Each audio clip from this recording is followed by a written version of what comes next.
friends, welcome back to my channel. My name is Kelsey and today we are doing a July wrap-up. I'm filming in the middle of the month because I can never bring myself to record on time. We had a great month of reading, so let's get into some statistics.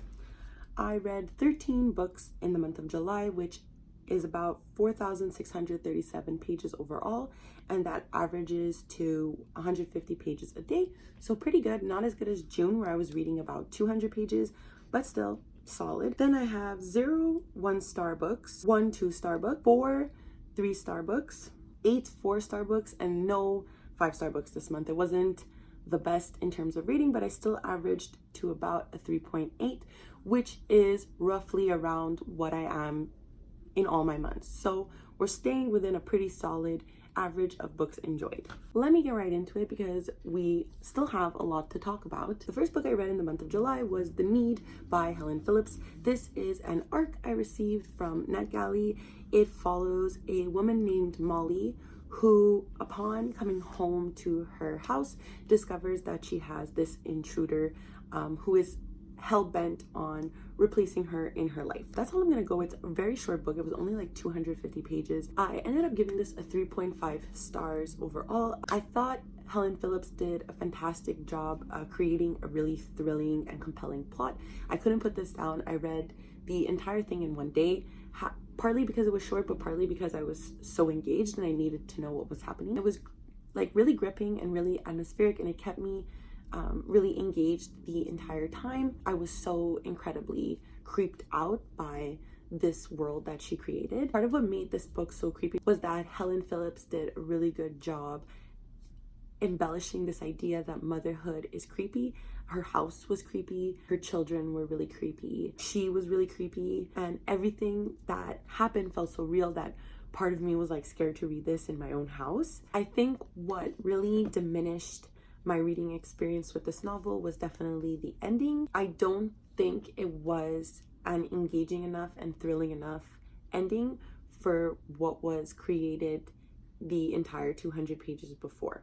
So I was dissatisfied with the ending, but I still really like this novel overall, and I still recommend you checking it out. The second book I finished in the month of July was Once and Future by Amy Rose Capetta and Corey McCarthy. This is a King Arthur retelling set in space, where every couple of years a new Arthur is reincarnated, and this time around it is reincarnated in a young girl named Ari, and she and her friends on a spaceship are on a quest to take down this overarching political character in the novel. I went into this like really hoping I was gonna love this, but I came out of this feeling very in the middle about it. While I loved the lore that's incorporated in the novel, clearly these two authors are very into Arthurian lore and know what the hell they're talking about. I thought that that was really well done. It also had amazing rep.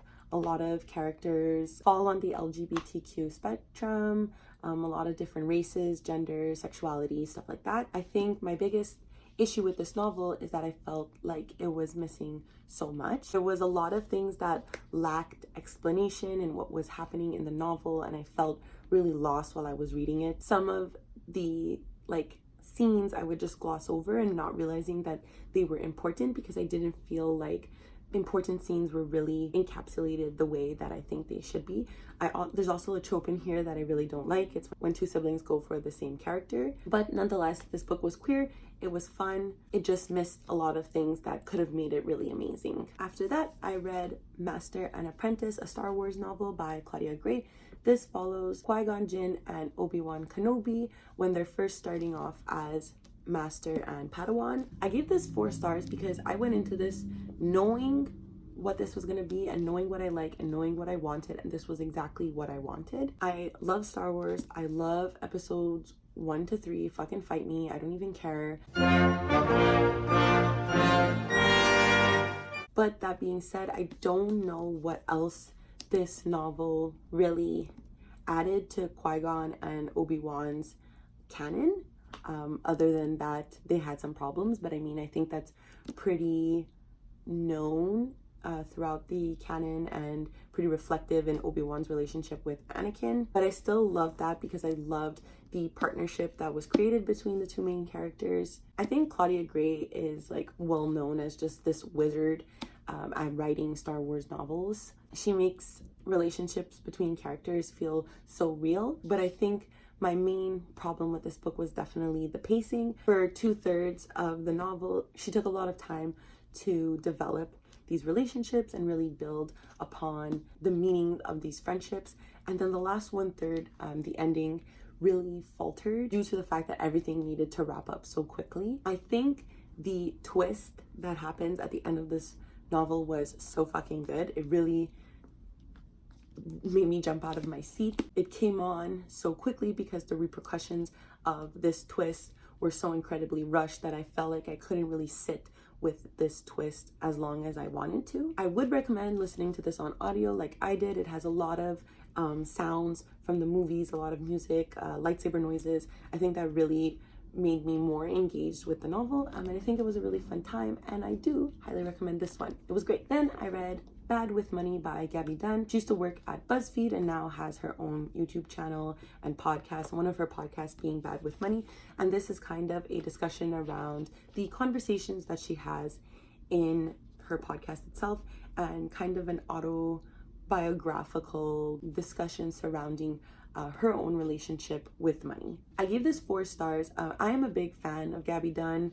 I knew that going in. I knew I was going to enjoy this a lot. I relate to her in a lot of ways and really identified with a lot of the financial issues that she presents within this novel. I read a lot of reviews that were downplaying the importance of her biographical narrative in this.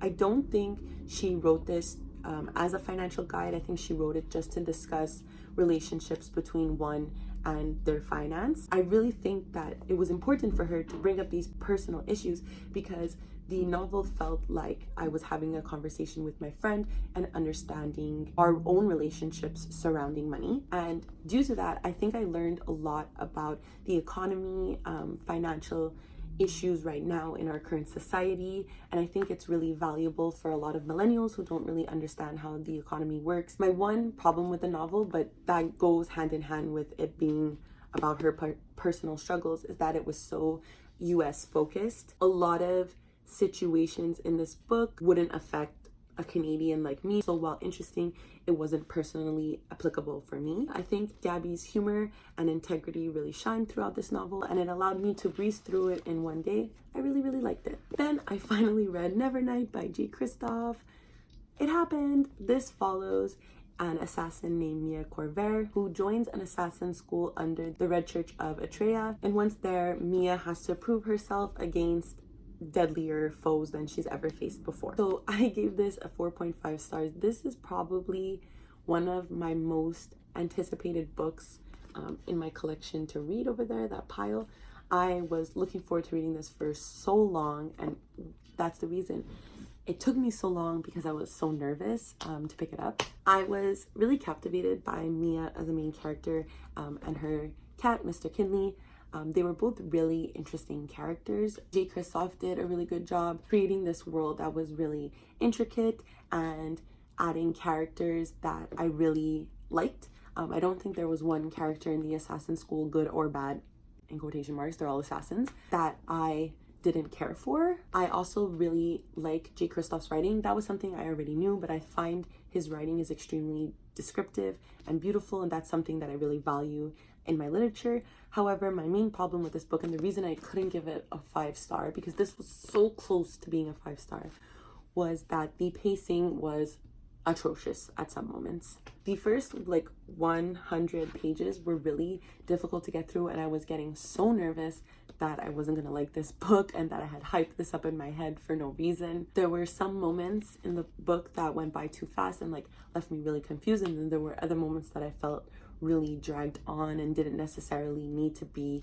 the amount of plot time that they should have been. J. Kristoff incorporates footnotes into his writing, which a lot of readers complained about. I actually really liked it, but I do see where the footnotes can be kind of a drag to get through. some of them didn't feel like they were particularly necessary to the story and just kind of took me out when I was really just wanting to be engaged. Overall, I enjoyed this and I can't wait to pick up its sequel. Then I read Heartstopper Volume 1 by Alice Oseman. This is the cutest graphic novel ever. Basically, this is a prequel kind of to Alice Oseman's novel Solitaire. If you watched my worst books of 2018, I think you'll see that it's there. I didn't like Solitaire, but I did like Nick and Charlie, who are the main characters in this novel. This is the second time I've read this because I originally read this graphic novel on Alice Oseman's website, and I think it 100% holds up. I think it's actually better in a book format. Nick and Charlie are literally the most precious beings that have ever existed on this whole entire planet. Their friendship is absolutely amazing. I think they're so cute and it made me so freaking soft. I love Oseman's art style. I think she's incredibly talented. So I highly recommend you pick this one up. I think it's worth it. I think it's cute and I can't wait to pick up volume 2. I give this 4 stars. I don't know if I said that, but I give it 4 stars. Then I read The World Without Us by Alan Wiseman. This is a kind of thought experiment that examines what would happen in the world if humans didn't exist or ceased to exist. Some chapters it varies on what the intention was. Although I was really looking forward to reading this book, I ended up just giving it a 3 stars. I think it is a middle of the road nonfiction book. It both intrigued me but bored me at the same time. I think, as I imagine, Wiseman does a really good job at painting this bleak future for humanity and how fast nature or the earth would move to right what has been done wrong to it. And while some of this was really interesting, a lot of it felt kind of like filler information. I didn't feel like some of the facts blended cohesively into the novel. A lot of this book focused on how we screwed up the world and what we did to the world, which was juicy and interesting and hard to read, and a real examination on how humanity fucked up. But I don't feel like that was what I was expecting when I was going into this novel. He does provide some solutions to prolong humanity, but at the end of the day, his solution is that we fucked up. And basically we need to accept it, which is something that I really agree with. Wiseman could have also added more humor to the novel because, like I said, it was really bleak and a really tough examination at how we fucked up and where we went wrong, that I think humor could have added a nice touch to the novel, and it definitely would have tied the narrative together better and would have probably kept me more engaged. It was a very depressing novel, overall interesting, but like I said, I think it's a bit of a slug to get through, so if you were thinking about picking this up, just keep that in mind. I give this 3 stars. Then the reading rush happened at the end of July, and I read 5 books for the reading rush, so you could go check that video out to see what I read for that. But 2.5, I think I gave this a 4, a 3, and this was a 4.5. This was definitely my favorite book of the reading rush, but you could go watch that vlog that I'll link somewhere and you'll check it out. And then the last book I read in the month of July was The Man in the High Castle by Philip K. Dick. This is a reread for me. I have read this before.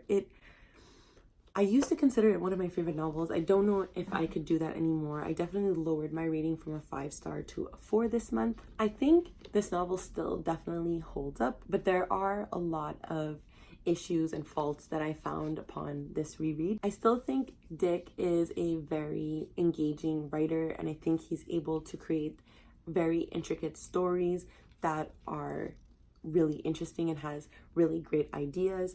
But I forgot how much this novel is very much a slice of life type of novel. There are multiple perspectives, but I think with Philip K. Dick's very literal and descriptive writing, some of this felt very choppy and confusing if you don't really know what's happening in the novel overall. Having read this before, obviously, like, I knew where this novel was going, but certain plot points I had completely forgot and probably had even glanced over in my first reread. One of the characters, I was like, who is he? I don't even remember him. I still really enjoyed this though. I still consider Philip K. Dick a favorite author. I really admire his concept for this novel. I just wish it was better executed. And that's it.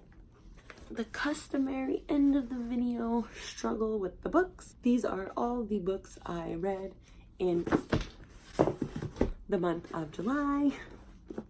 Let me know what you read in July. Let me know if you ever read these books. Argue with me in the comments. I don't care. Like, subscribe, talk to me. I don't know how to end these things, so I'll see you next time.